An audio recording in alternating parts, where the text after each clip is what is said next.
მართლმსაჯულებაზე ხელმისაწვდომობის უფლება ორჰუსის კონვენციით განსაზღვრული სხვა უფლებების და ზოგადად ჯანსაღ გარემოში ცხოვრების უფლების დაცვის აუცილებელი მექანიზმია. ორჰუსის კონვენციის მიხედვით მართლმსაჯულებაზე ხელმისაწვდომობის უზრუნველსაყოფად თითოეული პროცედურა უნდა იყოს სამართლიანი, მიუკერძოებელი, დროული და ყველასთვის ფინანსურად ხელმისაწვდომი. კანონმდებლობის დონეზე გარემოს დაცვით მართლმსაჯულებაზე ხელმისაწვდომობის კუთხით საქართველოში არსებობს შესაბამისი ინსტიტუციური მოწყობა და პროცედურები.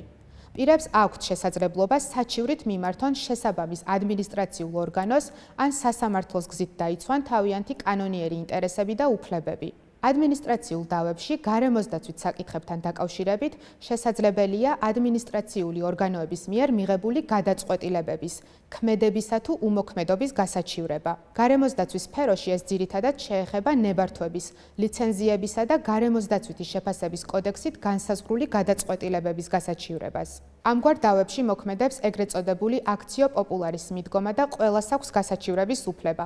დაინტერესებულ პირებად მიიჩნევიან არამხოლოდ უშუალოდის პირები, რომლის ინტერესებსა და უფლებებზე უშუალო გავლენას ახდენს ქმედება თუ უმოქმედობა, არამედ მაგალითად არასამთავრობო ორგანიზაციებიც.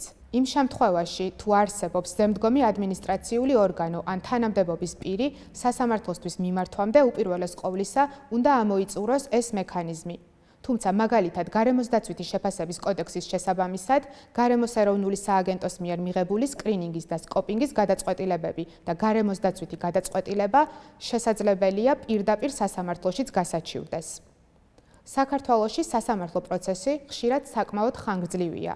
დროში გაწერილი სასამართლო განხილვა კი გარემოს დაცვით საკითხებთან დაკავშირებით უფლების დაცვის სათანადო მექანიზმი არაა, ვინაიდან გარემოს დაცვითი საკითხები დროის მიმართ საკმაოდ მგრძნობიარეა და დროულ გადაწყვეტას საჭიროებს. გაჭიანურებული სასამართლო პროცესით იზრდება გარემოსთვის ან ადამიანისთვის გამოუსწორებელი ზიანის მიყენების რისკი. საქართველოში სასამართლო პრაქტიკის ანალიზი ცხადყოფს, რომ მხოლოდ პირველ ინსტანციაში საქმე შესაძლოა რამდენიმე წელიც გაგრძელდეს.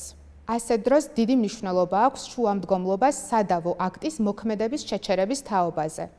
სასამართლო პრაქტიკიდან ვლინდება, რომ ხშირ შემთხვევაში სასამართლო არ აკმაყოფილებს ამ შუამდგომლობას.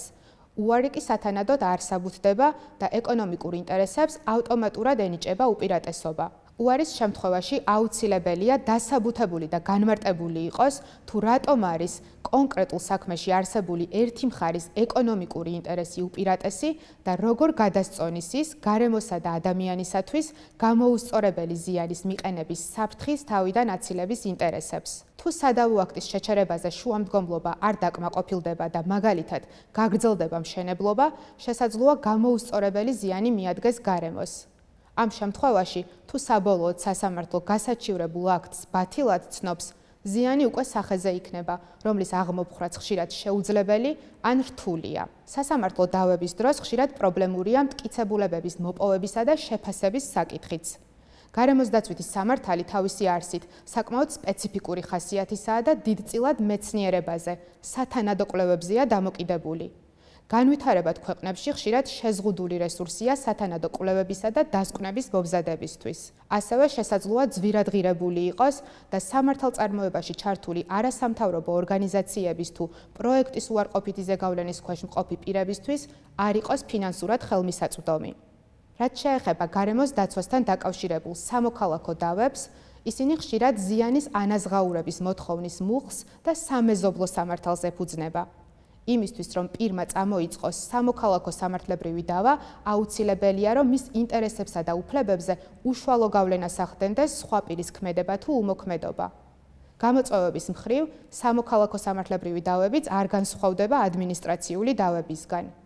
ეროვნული სამართლებრივი მექანიზმების ამოწურვის შემდეგ, გარემოს დაცვით საკითხებთან დაკავშირებით შესაძლებელია ადამიანის უფლებათა ევროპული სასამართლოსთვის მიმართვა. გარემოს დაცვითი დავები ძირითადად ადამიანის უფლებათა ევროპული კონვენციით გათვალისწინებული სიცოცხლის და პირადი და ოჯახური ცხოვრების პატივისცემის უფლებებით დაცული სფეროს ქვეშ განიხილება. ამ შემთხვევაში მიმართვის უფლება მხოლოდ დაინტერესებულ პირებს აქვთ, ესე იგი მათ, ვისი უფლებებიც უშუალოდ ირღვევა. სტრასბურგის სასამართლოს შესაძლოა შუალედური ღონისძიებების გამოყენების თაობაზეც მივმართოთ და მოვითხოვოთ კონკრეტული ქმედების შეჩერება საბოლოო გადაწყვეტილების მიღებამდე. თუმცა დროებითი ღონისძიების გამოყენებისთვის სასამართლოს საკმაოდ მაღალი სტანდარტი აქვს დაწესებული.